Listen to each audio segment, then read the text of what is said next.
IVY online एज्युकेशनमध्ये आपलं स्वागत आहे. आज आपण हिंदी मायनॉरिटी कॉलेजबद्दल माहिती घेणार आहोत.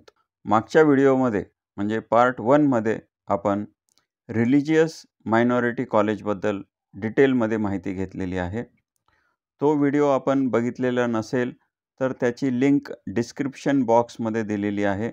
मागच्या व्हिडिओमध्ये जे कव्हर केलं आहे त्याची थोडक्यात माहिती आपण ह्या ठिकाणी घेणार आहोत. मायनॉरिटी कॉलेजेस दोन प्रकारचे आहेत, रिलिजियस मायनॉरिटी आणि लिंग्विस्टिक मायनॉरिटी. धर्माच्या बेसिसवरती जी मायनॉरिटी दिलेली आहे त्याला आपण रिलिजियस मायनॉरिटी म्हणतो आणि भाषेच्या आधारित जी मायनॉरिटी आहे त्याला लिंग्विस्टिक मायनॉरिटी असं म्हणतो. महाराष्ट्रामध्ये मायनॉरिटीचे 59 कॉलेजेस आहेत. त्यामध्ये रिलिजियस मायनॉरिटीचे 22 कॉलेजेस आणि लिंग्विस्टिक मायनॉरिटीचे 37 कॉलेजेस आहेत. रिलिजियस मायनॉरिटीमध्ये 4 वेगवेगळ्या रिलिजन आहेत आणि आपली रिलिजन ह्या 4 पैकी जर असेल तर आपल्याला त्या मायनॉरिटी कॉलेजचा बेनिफिट घेता येईल. तर मागच्या व्हिडिओमध्ये आपण हे रिलिजियस मायनॉरिटीचे 22 कॉलेजेस आपण बघितलेले आहेत. आज आपण लिंग्विस्टिक मायनॉरिटीबद्दल बघणार आहोत. त्यामध्ये 7 वेगवेगळ्या लँग्वेजेस आहेत. आपली मातृभाषा ही ह्या 7 मध्ये जर असेल तर आपल्याला ह्या मायनॉरिटी कॉलेजेसचा बेनिफिट घेता येईल. आजच्या व्हिडिओमध्ये आपण हिंदी मायनॉरिटी कॉलेजेसबद्दल माहिती घेणार आहोत आणि ह्याच्या पुढच्या व्हिडिओमध्ये बाकीच्या ज्या 6 लँग्वेजेस आहेत त्या मायनॉरिटीबद्दल आपण पुढच्या व्हिडिओमध्ये बघणार आहोत. आपण अजूनही ह्या चॅनलला सबस्क्राईब केलेलं नसेल तर सबस्क्राईब करून ठेवा. इंजिनिअरिंगच्या ॲडमिशन प्रोसेसमध्ये सर्वात महत्त्वाची जी स्टेप आहे ती आहे रजिस्ट्रेशन प्रोसेस. CETचा रिझल्ट लागल्यानंतर ज्यावेळेस इंजिनिअरिंगचे ॲडमिशन चालू होतील तर पहिली जी स्टेप असेल ती रजिस्ट्रेशन प्रोसेस आहे. हे रजिस्ट्रेशन करत असताना आपल्याला मदर टंग किंवा आपली मातृभाषा कुठली ते सिलेक्ट करावं लागते. तर हे सिलेक्ट करत असताना आपण जर हिंदी सिलेक्ट केली तरच आपल्याला ह्या हिंदी मायनॉरिटी कॉलेजेसमध्ये ॲडमिशनसाठी बेनिफिट होणार आहे. मायनॉरिटी कॉलेजमध्ये 50% सीट्स मायनॉरिटीच्या स्टुडंटसाठी असतात आणि उरलेल्या 50% सीट्स इतर विद्यार्थ्यांसाठी असतात. म्हणजे एखादं कॉलेज हिंदी मायनॉरिटीचं असेल तर हिंदी मायनॉरिटीच्या स्टुडंटसाठी म्हणजे ज्या विद्यार्थ्यांची हिंदी ही मदर टंग आहे अशा विद्यार्थ्यांसाठी 50% सीट्स असतात आणि इतर विद्यार्थ्यांसाठी उरलेल्या 50% सीट्स असतात.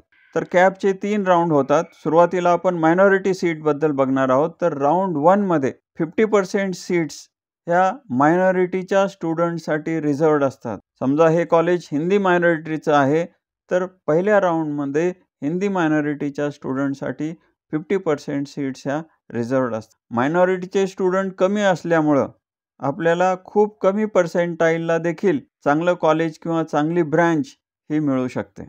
फर्स्ट राऊंडमध्ये जे काही सीट्स रिकाम्या राहिलेल्या आहेत किंवा व्हॅकंट राहिलेल्या आहेत त्या सीट्स सेकंड राऊंडमध्ये इतर विद्यार्थ्यांना देखील अवेलेबल होतात. म्हणजे मायनॉरिटीचा बेनिफिट आपल्याला फर्स्ट राऊंडमध्येच मिळणार आहे, कारण सेकंड राऊंडमध्ये इतर विद्यार्थी देखील ह्या मायनॉरिटीच्या सीटवरती ॲडमिशन घेऊ शकतात. सेकंड आणि थर्ड राऊंडमध्ये इतर विद्यार्थ्यांसाठी ह्या ठिकाणी ॲडमिशन ओपन होतात.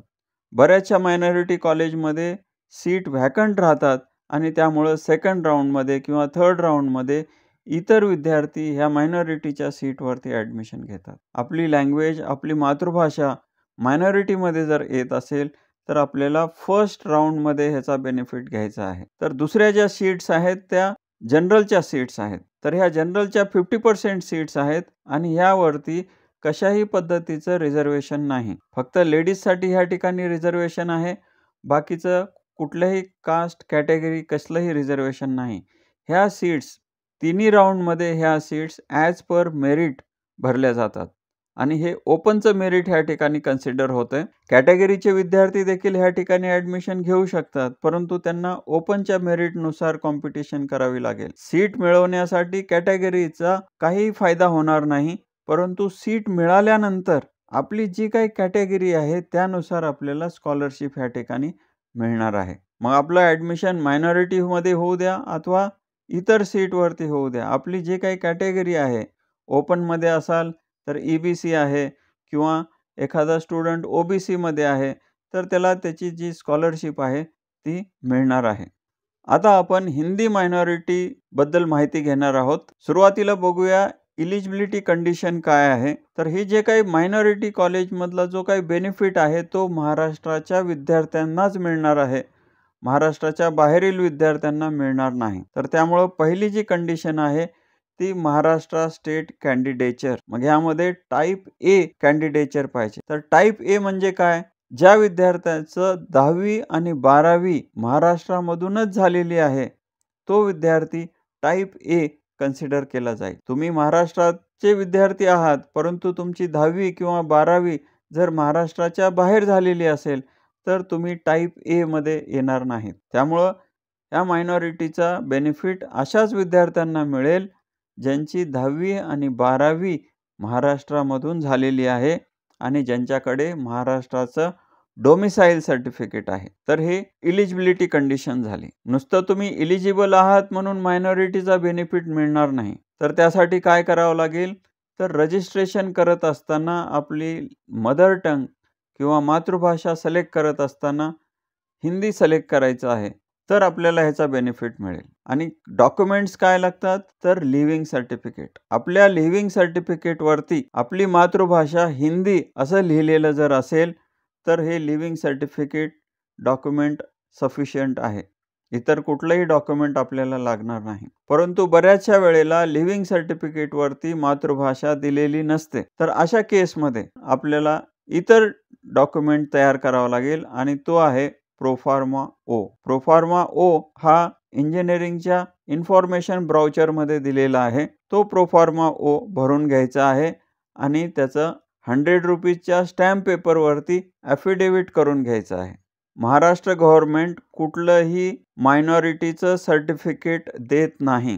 त्यामुळे मायनॉरिटीचं सर्टिफिकेट गव्हर्नमेंटने दिलेलं असं कुणाकडेही नाही. तर आता बघूया हा प्रोफार्मा ओ काय आहे. तर प्रोफार्मा ओ म्हणजे सेल्फ डिक्लेरेशन आहे. कारण गव्हर्नमेंट कुणालाच मायनॉरिटीचं सर्टिफिकेट देत नाही. त्यामुळं आपण स्वतःच डिक्लेअर करायचं आहे की तुमची मदर टंग कुठली आहे. तुमच्या लिव्हिंग सर्टिफिकेटवरती मदर टंग लिहिलेलं असेल तर ओके आहे. नसेल तर तुम्हाला स्वतःलाच सांगायचं आहे की तुमची मदर टंग काय आहे. तर त्यासाठी हा प्रोफार्मा ओ इन्फॉर्मेशन ब्राउचरमध्ये दिलेला आहे. तो आपल्याला भरून घ्यायचा आहे. तर यामध्ये असं लिहिलेलं आहे आय च्या पुढे आपलं नाव लिहायचं आहे. सन किंवा डॉटर ऑफ याच्या पुढे वडिलांचं नाव लिहायचं आहे. रेसिडेंट्स ऑफ याच्या पुढे आपला ॲड्रेस लिहायचा आहे. जो काही आधार कार्डवरती ॲड्रेस आहे तोच ॲड्रेस आपल्याला ह्या ठिकाणी लिहायचा आहे. हिअर बाय डिक्लेअर दॅट आणि त्याच्या पुढे आपल्याला हे कंटिन्यू लिहायचं आहे. असं गॅप ठेवायचं नाही. Hereby declare that as my mother tongue is not mentioned in my leaving or transfer certificate for deciding my candidature under linguistic minority status I undertake that my mother tongue is Hindi. असं आपल्याला लिहायचं आहे आणि खाली आपलं नाव लिहून सही करायची आहे. हाच मॅटर 100 रुपीजच्या स्टॅम्प पेपरवरती लिहायचं आहे आणि त्याचं ॲफिडेविट करून घ्यायचं आहे. तर हे डॉक्युमेंट आपल्याकडे असेल तर आपल्याला ह्या हिंदी मायनॉरिटी कॉलेजेसमध्ये बेनिफिट मिळेल. पुढे आता आपण बघूया हिंदी मायनॉरिटी कॉलेजेस कुठे कुठे आहेत. मुंबईमध्ये 5 हिंदी मायनॉरिटी कॉलेजेस आहेत. पुण्यामध्ये 3 मायनॉरिटी कॉलेजेस आहेत. नागपूरमध्ये 8 मायनॉरिटी कॉलेजेस आहेत. जळगावमध्ये 2 मायनॉरिटी कॉलेजेस आहेत. यवतमाळमध्ये 1 आहे आणि वर्ध्यामध्ये 1 आहे. तर असे 20 हिंदी मायनॉरिटी कॉलेजेस आपल्या महाराष्ट्रामध्ये आहेत. आपली जर हिंदी ही मदर टंग असेल, मातृभाषा असेल तर आपण ह्या हिंदी मायनॉरिटी कॉलेजमध्ये बेनिफिट घेऊ शकतो. तर मुंबईमध्ये 5 हिंदी मायनॉरिटी कॉलेजेस आहेत. त्यामध्ये पहिलं कॉलेज आहे Thakur college of engineering and technology, Kandivali, Mumbai. याचा कॉलेज कोड आहे 3176 आणि हे ॲटोनॉमस कॉलेज आहे. त्यानंतर दुसरं कॉलेज आहे Lokmanya Tilak college of engineering, Koparkhairane, Navi Mumbai. तर मुंबईमध्ये हिंदी मायनॉरिटीमध्ये हे 2 कॉलेज टॉपचे कॉलेज आहेत. आपली जर हिंदी मायनॉरिटी असेल तर कमी पर्सेंटाईलला देखील ह्या कॉलेजमध्ये आपल्याला चांगली ब्रांच मिळू शकते. त्यानंतरचं कॉलेज आहे LR Tiwari college of engineering Mira road Mumbai, college code आहे 3423. त्यानंतर आहे Thakur Shyamnarayan engineering college Mumbai, college code 3143. त्यानंतर आहे Almuri Ratnamala institute of engineering and technology Shahapur. तर असे हे 5 कॉलेजेस मुंबई रिजनमध्ये आहेत. त्यातले फर्स्ट आणि सेकंड हे टॉपचे कॉलेज आहेत. इतर कॉलेज जे आहेत ते ॲव्हरेज कॉलेज आहेत. आपलं पर्सेंटाईल खूपच लो असेल तर इतर कॉलेज देखील आपण आपल्या ऑप्शन फॉर्ममध्ये बॅकअपसाठी ठेवू शकता. त्यानंतर आहे पुणे रिजन. पुणे रिजनमध्ये 3 हिंदी मायनॉरिटी कॉलेजेस आहेत. पहिलं आहे GH Raisoni college of engineering and management Wagholi Pune. हे ऑटोनॉमस कॉलेज आहे. कॉलेजचा कोड आहे 6155. त्यानंतर आहे ISBM college of engineering Pune. नंतर आहे सिद्धांत कॉलेज ऑफ इंजिनिअरिंग पुणे. तर असे हे 3 कॉलेजेस पुण्यामध्ये आहेत. त्यानंतर आहे नागपूर रिजन. नागपूर रिजनमध्ये 8 कॉलेजेस आहेत हिंदी मायनॉरिटीचे. पहिलं कॉलेज आहे GH Raisoni institute of engineering and technology Nagpur. हे ऑटोनॉमस कॉलेज आहे. दुसरं कॉलेज देखील GH Raisoni college of engineering Nagpur. हे देखील ऑटोनॉमस आहेत. तर GH रायसोनीचे 2 कॉलेजेस आहेत आणि हे दोन्ही देखील ऑटोनॉमस आहे. पहिलं कॉलेज तुम्ही बघू शकता इंजिनिअरिंग अँड टेक्नॉलॉजी असं लिहिलेलं आहे. दुसरं कॉलेजमध्ये टेक्नॉलॉजी हा वर्ड नाही आहे, फक्त इंजिनिअरिंग एवढंच आहे. तर असे 2 कॉलेज आपल्याला लक्षात ठेवायचे आहेत नागपूरमध्ये. त्यानंतर पुढचं कॉलेज आहे Priyadarshini college of engineering Nagpur आणि Priyadarshini JL college of engineering Nagpur. तर हे प्रियदर्शनीचे देखील 2 कॉलेजेस आहेत. पहिल्या कॉलेजमध्ये फक्त प्रियदर्शनी कॉलेज ऑफ इंजिनिअरिंग असं आहे. दुसऱ्या कॉलेजच्या नावामध्ये प्रियदर्शनी JL असं नाव लिहिलेलं आहे. हे हिंदी मायनॉरिटीचे आहेत आणि हे सर्व 4 कॉलेजेस ऑटोनॉमस आहेत. पुढचं कॉलेज आहे SB Jain institute of technology and management and research Nagpur. हे देखील ऑटोनॉमस कॉलेज आहे. नंतर आहे JD college of engineering and management Nagpur. हे पण ऑटोनॉमस कॉलेज आहे. त्यानंतर आहे Vidarbha institute of technology Nagpur. हे देखील ऑटोनॉमस कॉलेज आहे. या कॉलेजचे कोड देखील आपण लेफ्ट हँड साईडला बघू शकता. आणि शेवटचं कॉलेज आहे Priyadarshini Bhagwati college of engineering Nagpur.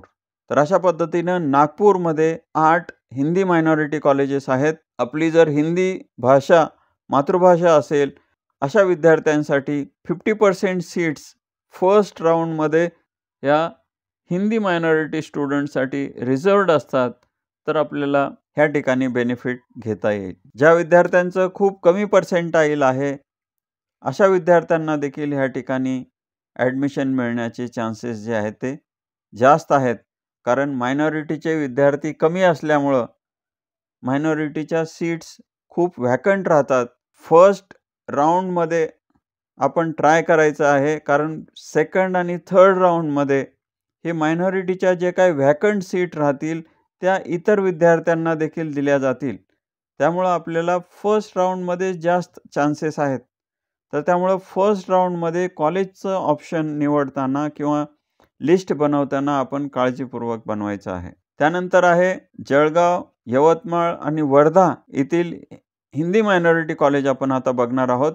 जळगावमध्ये 2 कॉलेजेस आहेत. पहिलं आहे GH Raisoni institute of engineering and business management Jalgaon. तर हे ऑटोनॉमस कॉलेज आहे. पुढचं कॉलेज आहे Sant Gadgebaba college of engineering and technology Bhusawal Jalgaon. तर असे जळगावमध्ये 2 हिंदी मायनॉरिटी कॉलेजेस आहेत. त्यानंतर आहे Jawaharlal Darda institute of engineering and technology Yavatmal. यवतमाळमध्ये हे एकच हिंदी मायनॉरिटी कॉलेज आहे. त्यानंतर आहे Bajaj institute of technology Wardha. तर अशा पद्धतीनं हे हिंदी मायनॉरिटीचे 20 कॉलेजेस आज आपण बघितलेले आहेत. आपली जर हिंदी मायनॉरिटी असेल तर आपल्यासाठी 50% सीट्स ह्या 20 कॉलेजमध्ये रिझर्वड आहेत फर्स्ट राऊंडमध्ये. सेकंड राऊंडमध्ये ह्या व्हॅकंट असलेल्या सीट्स इतर विद्यार्थ्यांना देखील अवेलेबल केल्या जातील. त्यामुळे इतर विद्यार्थ्यांनी देखील हे लक्षात ठेवायचं आहे की मायनॉरिटी कॉलेज जरी असेल तरी आपल्याला सेकंड राऊंडमध्ये मायनॉरिटीच्या सीट देखील मिळू शकतात. ह्या मायनॉरिटीच्या कॉलेजमध्ये 50% सीट्स मायनॉरिटीच्या आहेत आणि 50% ओपन किंवा जनरलच्या सीट्स आहेत. तर आपल्याला दोन्हीकडे देखील ॲडमिशन मिळू शकते. आपली मायनॉरिटी जरी नसेल, तरी आपल्याला दोन्ही साईडच्या सीटवरती ॲडमिशन मिळू शकते. पुढच्या व्हिडिओमध्ये आपण इतर जे 6 वेगवेगळ्या लँग्वेज आहेत, गुजराती आहे, सिंधी आहे, मल्याळम, तामिळ, पंजाबी, तर ह्या लँग्वेजचे जे मायनॉरिटी कॉलेज आहेत, ते आपण पुढच्या व्हिडिओमध्ये बघणार आहोत. इंजिनिअरिंग ॲडमिशनच्या संदर्भात आपल्याला काही शंका असतील, प्रश्न असतील किंवा एखाद्या कॉलेजबद्दल माहिती हवी असल्यास please write in the comment box. अशाच पद्धतीचे इन्फॉर्मेटिव्ह व्हिडिओ बघण्यासाठी ह्या चॅनलला सबस्क्राईब करा. Thank you.